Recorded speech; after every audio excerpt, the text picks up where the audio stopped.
Good afternoon, everybody, and welcome to the Audit and Standards Committee. My name is Councillor Victoria Alcock, and I'm the chair of this committee. Alongside members of the committee, I am joined today by Marcia Eccleston, Head of Law and Governance and Monitoring Officer, Richard Bull, Head of Resources and S151 Officer, Paul Clark.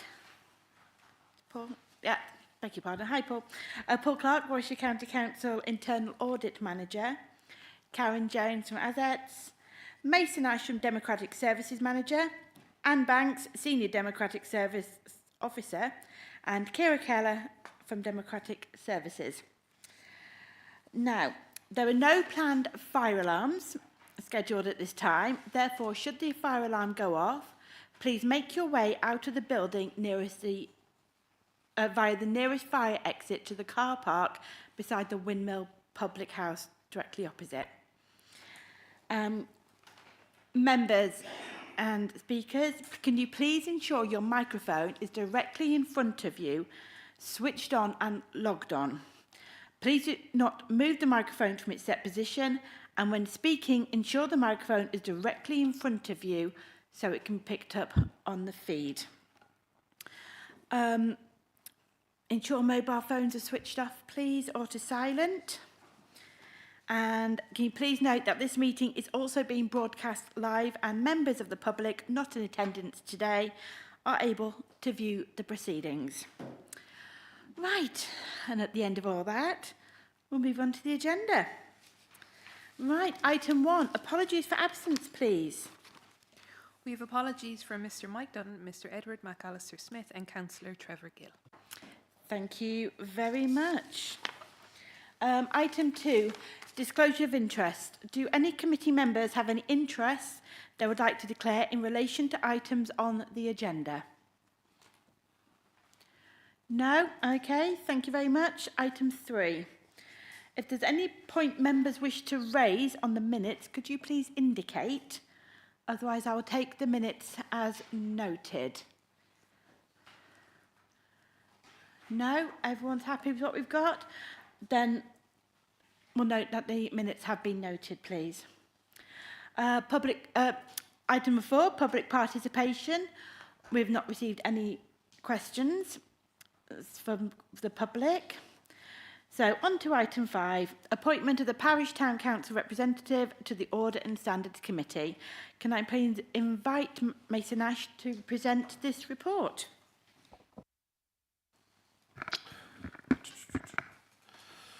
Thank you, Chair. Following the resignation of Councillor Roach as one of 2 parish representatives who sit on Audit and Standards Committee, a request to fill the vacancy was sent out to all parish councils. 3 nominations were received, with all 3 interviewed by the parish recruitment panel. Following the interviews, the panel selected Councillor Jason Foytek of Stratford-on-Avon Town Council as the preferred candidate. Chair, the recommendation is to appoint Councillor Jason Foytek as the parish representative until the ordinary parish elections in May 2027. Chair. Thank you very much. Members, committee, would you, if anybody have any comments you'd like to make at this point? No? Could I please have a proposer and a seconder then for this item? Councillor Kate Rolfe, thank you. Councillor Linda Organ, seconding. Thank you very much. And all in favour, please, councillors. That is unanimous. Thank you very much. I'll bring him in. Thank you.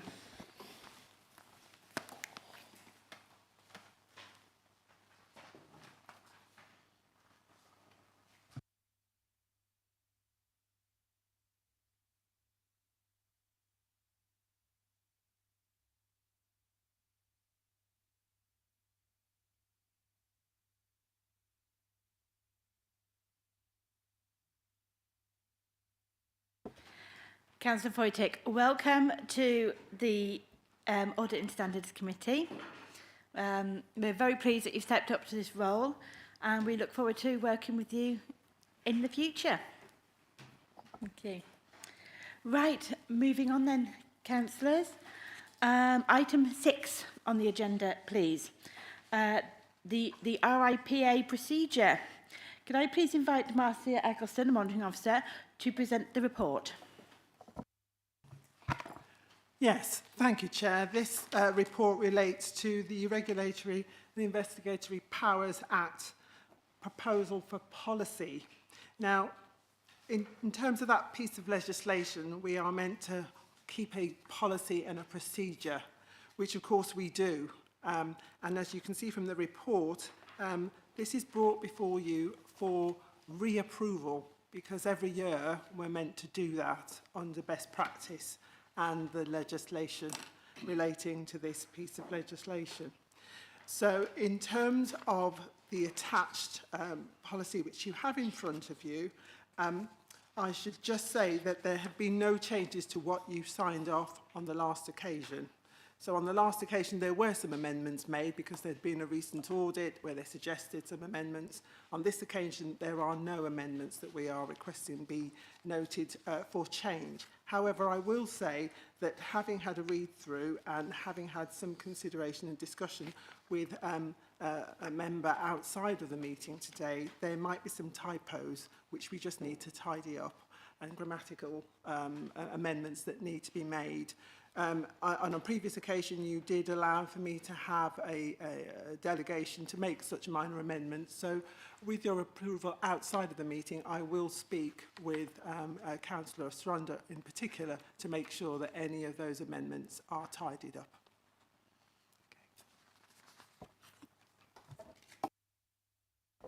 Thank you for that, Marcia. Members, any comments, any questions you'd like to put? Councillor Keithley, please. Thank you very much, Chair. Yeah, I do have a question. Just on page 23 of that particular item, which is page 40 of the pack, Marcia, it says training for staff will take place every 18 months. Could you tell us when the last training was for staff? Is it a rolling thing? Does everybody go on together, or is it... because it depends on when new people come on board, I suppose, that might wish to use this particular procedure. Thank you, Councillor, for your question. I can say that there is regular training and it was done in the last 18 months. I can't tell you the specific date, I can get that for you, but it certainly was done. So you'll see from the actual policy that's before you, there are two key roles around this. So one is myself as the CIRO, so the Senior Responsible Officer, but there's also a coordinator. And I have to give all thanks to the coordinator who actually wrote this report, Marcella Davis, because she's the one that arranges the training. And in fact, you may see that regular bulletins go out with updates around RIPA. I also bring a standards report to you, and in my standards report there is, you probably have noticed, a reference to whether or not we've made any RIPA applications, and we haven't had any, thankfully, because as you'll see from this policy, we start from a position whereby if we can use other means, we will, before going to this particular policy for use. Thank you for that. Okay, thank you. Any other comments or questions, members? No? The recommendation is that the RIPA corporate procedure document be approved. Could I have a proposer for this, please? Councillor Henderson, thank you very much.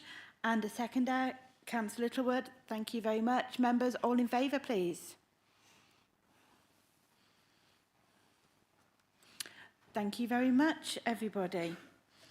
Right, moving on, item 7, calendar of meetings. Can I invite Anne Banks, please, to present the report? Thank you, Chair. So this report presents the calendar of meetings for 2026-27 for recommendation to Council. It should be noted that in previous years we've also presented a provisional calendar of meetings for the subsequent year. But in light of the local government reorganisation, it's proposed that the 2027-28 calendar of meetings be considered at a later date.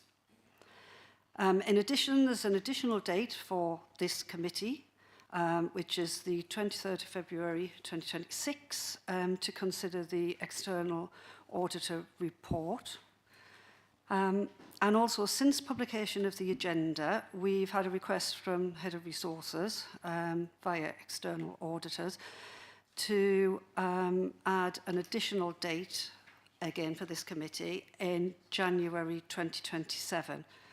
And this is due to the backstop date moving forward a month for the 25-26 account cycle and for the 25-26 statement up for the 31st of January 27. So that date that I am proposing is the Monday, the 25th of January 2027. Other than that, if there's any questions, then please feel free to ask.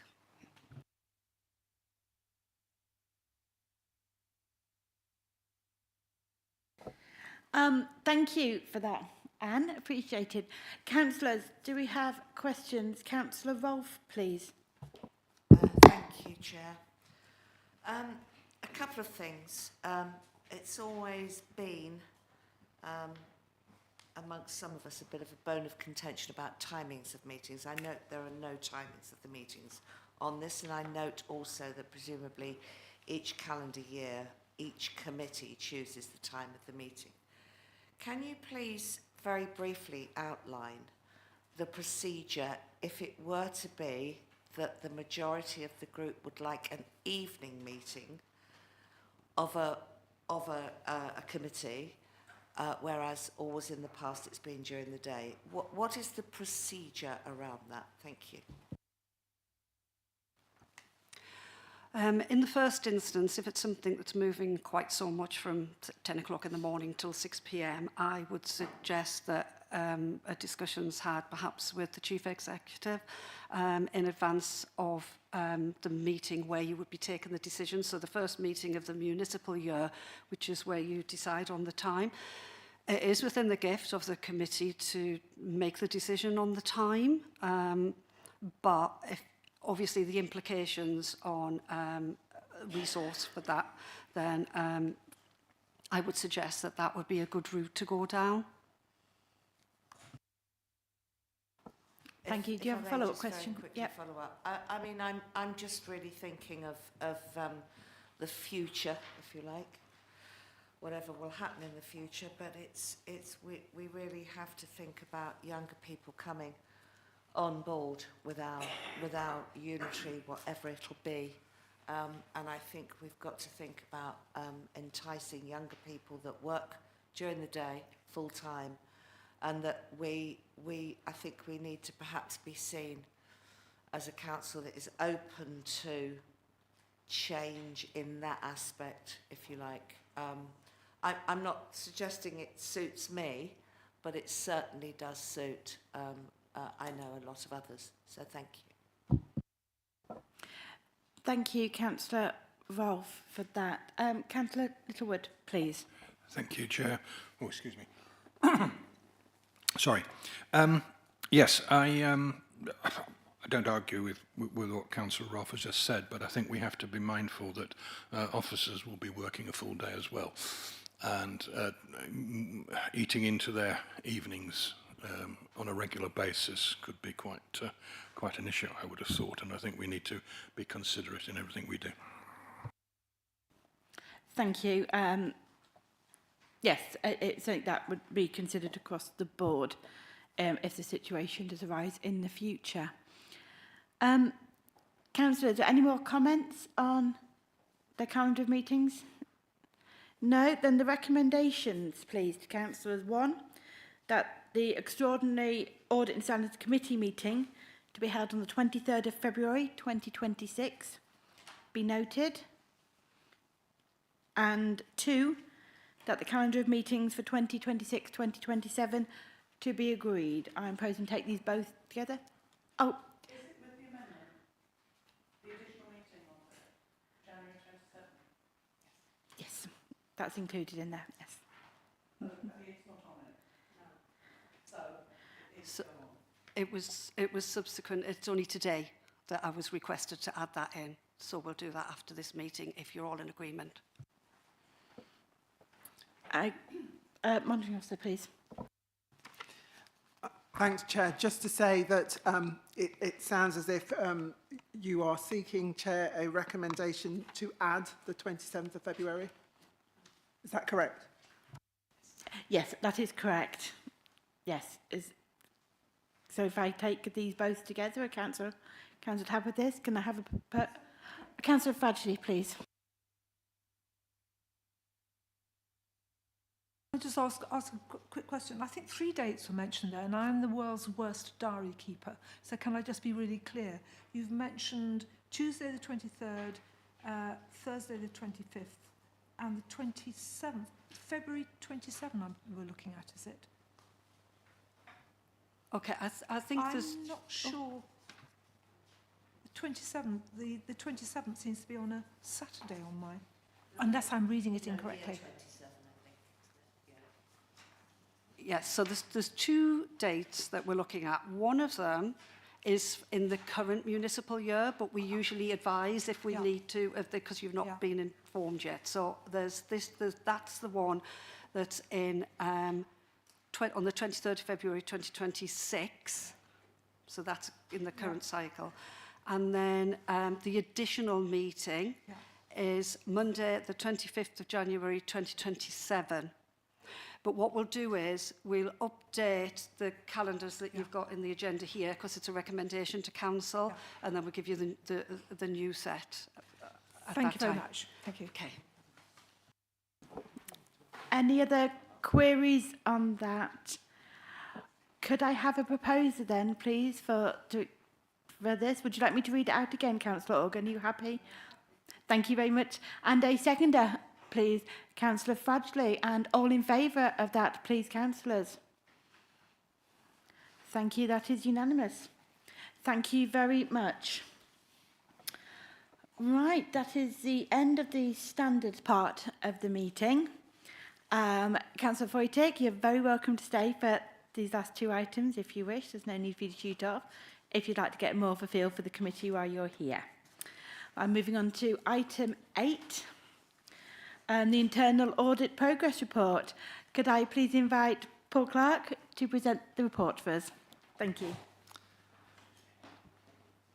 Thank you. So this is quite a brief report following on from the September update, which we brought. So far we've reported in September on the 3 audits which have been completed so far this year. And as the report sets out, we've got another 6 audits currently in progress. And those are in accordance with the plan which was agreed at the March committee meeting. There are no proposed changes to the plan of work, but overall we're on track to deliver within the financial year. So it's just really confirming that. I'm happy to take any questions. Thank you. Thank you, Paul. Members, you've got the report in front of you. Does anybody have any questions they'd like to ask Mr. Clark? Or we have it here. I say thank you again for the work that's been put into this. I like having reports that give me all the information that I have, so I know I don't have any questions because everything was covered in the report. So I thank you for that. Members, no questions. Looks like I'm not the only one then. Thank you. My recommendation is that the progress report be noted. Can I have a proposer, please? Councillor Ostrander, thank you very much. And a seconder, please. Councillor Rolfe, thank you very much. Members all in favour, please. Excellent. Thank you very much. That is unanimous. Right, we will move on to item 9 on the agenda. AZET's Auditor's Annual Report, 2024 to 2025. Could I please invite Richard Bull, start please, maybe, and Karen Jones, you will also be presenting this report. Thank you. Thank you, Chair. Yes, my report's a covering report that introduces the AZET's Auditor's Annual Report for 2024-25, and Karen Jones is here from AZET's to present the information it contains. If I could hand over to Karen, please. Yes, thank you. Thank you, and good evening, everyone. So today we are presenting our draft auditor's annual report to the committee. By way of introduction, because it is the new year, the first year that we have presented to you our auditor's annual report in advance of concluding on the audit of the financial statements and presenting our annual findings report to you as well. So we are required by the Code of Audit Practice to now present to you each year before the end of November our auditor's annual report. The auditor's annual report covers not only the financial statements part of our audit, but also our value for money reporting requirements. So hence the reason we are presenting to you today our auditor's annual report, so that we comply with the Code of Audit Practice in presenting to you a report. That said, it is a draft report because our audit of the annual accounts is still ongoing. We do foresee that the audit of the annual accounts will be up to the backstop date, which is the end of February 2026. Therefore, the report that you have in front of you does not have any commentary on the audit of the financial statements because they are ongoing, but it does have the commentary that we have done on our value for money reporting requirements. If anything should happen during the course of our audit of the annual accounts, we could come back at the point in time when we are reporting on the audit of the annual accounts with an updated auditor's annual report. However, if we don't find anything else in the run-up to the audit of the accounts, then this would be the finalised version of the auditor's annual report. So within the auditor's annual report, as I say, it focuses on and reports on the work that we have done around about value for money, and that covers 3 areas: financial sustainability, governance, and what we call the 3Es, so economy, efficiency and effectiveness. The report does conclude that we have not identified any significant weaknesses in the Council's arrangements over those 3 areas, and as such we have not raised any statutory recommendations or key recommendations in the report. We have, however, identified 3 what we call other recommendations. These aren't, they don't fall into the category of key or statutory. They are recommendations to further develop or support the Council in delivering those arrangements.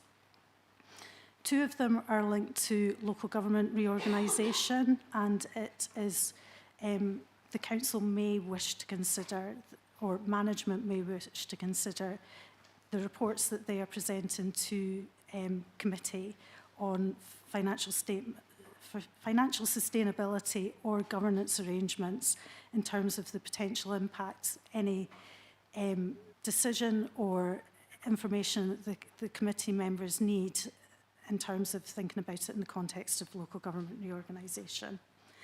The other recommendation we have continued to include in our AAR is around about the preparation and publication of your unaudited statement of accounts.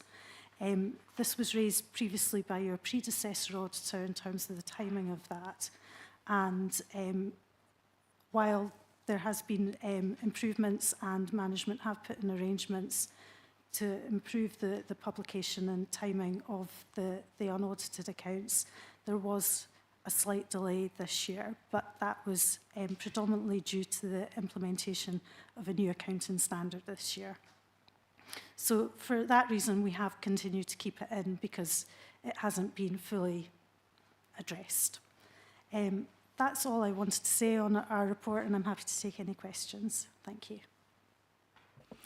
Thank you, Karen, for that report. It is well received. Thank you. Members, would anybody like to raise any questions to Karen on the report? Councillor Keithley, please. Yeah, thank you very much, Chair.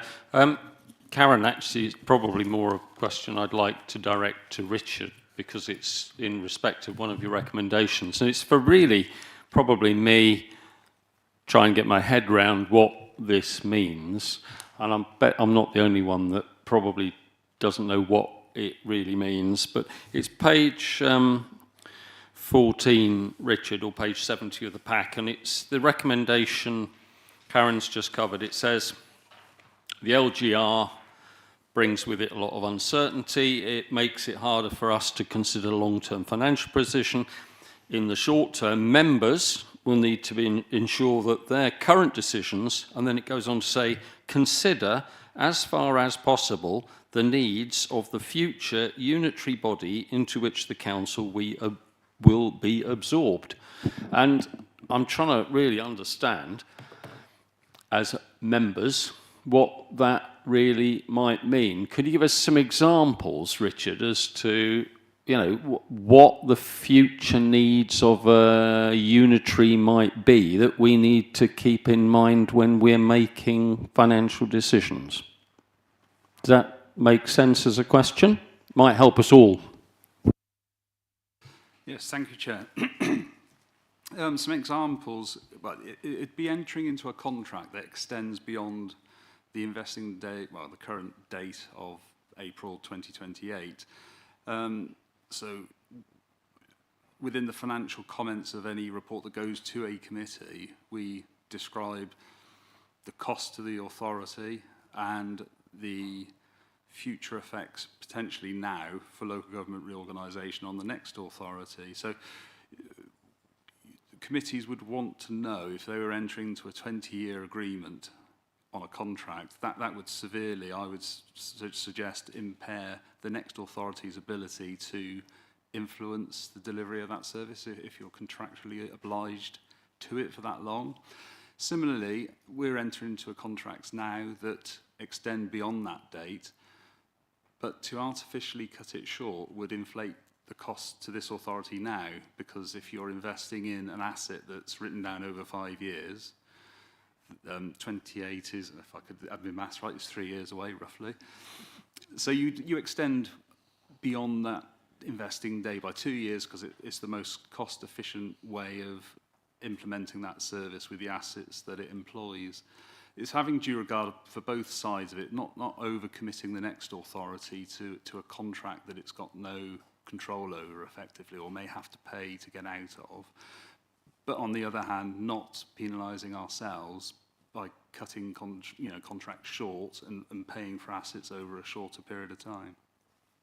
All right. Well, thanks very much, Richard. That's a good explanation. And I suppose a quick follow-up would be, are these things that you decide on kind of our behalf, these contracts, or are there some rules in place that all authorities that are going through this exact same process as us, so moving from a two-tier to a single tier, are there some other guidance rules for this type of thing? You mentioned contracts that might run for, say, 20 years. I mean, that might be, I don't know what that might be actually, but probably not a bin lorry contract or something, but maybe leases and things on plant and equipment. Are there some rules for all authorities, or is this something that we have to tackle on our own? I'm not aware of any specific rules as yet. There certainly comes a time when a shadow authority can influence our spending decisions, and that could be about a year away from now. But I think that's why the audit recommendations in here saying that the authority for governance reasons needs to have clear sight of what the implications of the decisions that you're making today will have, not only for the current authority, but for the next authority. So whereas before financial comments just seem to sort of suggest this is the most economic approach for this authority, we're going to have another line, I think, in there, or a paragraph saying, but you should have due regard that it may commit the next authority for a further 3 years.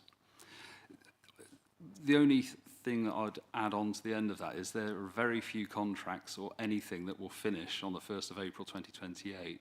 Everything is going to run beyond that. For example, our banking contract, that's going to have to run for at least a year beyond that date because people keep paying us into our old account even when we've swapped to a new bank account. So even if a new authority has a completely different bank account, all of those contracts will have to carry on, and there will be a phasing in to whatever authority supersedes us to a new pattern of contracts that align.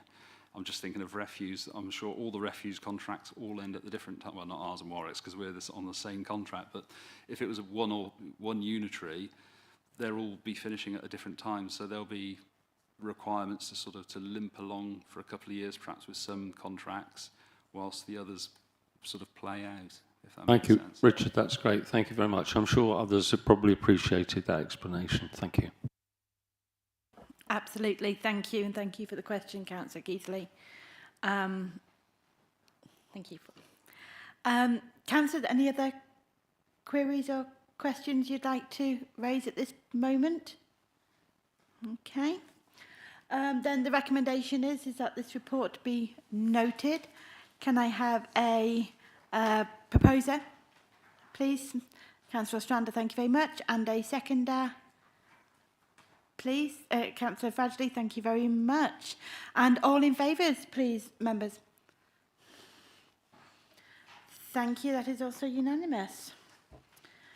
Right, item 10, Councillors' questions. I have not received any. I have no urgent business. Committee, we've actually done this meeting the quickest it has ever been since I took over as chair. There being no further business, I declare the audit and standard meeting closed.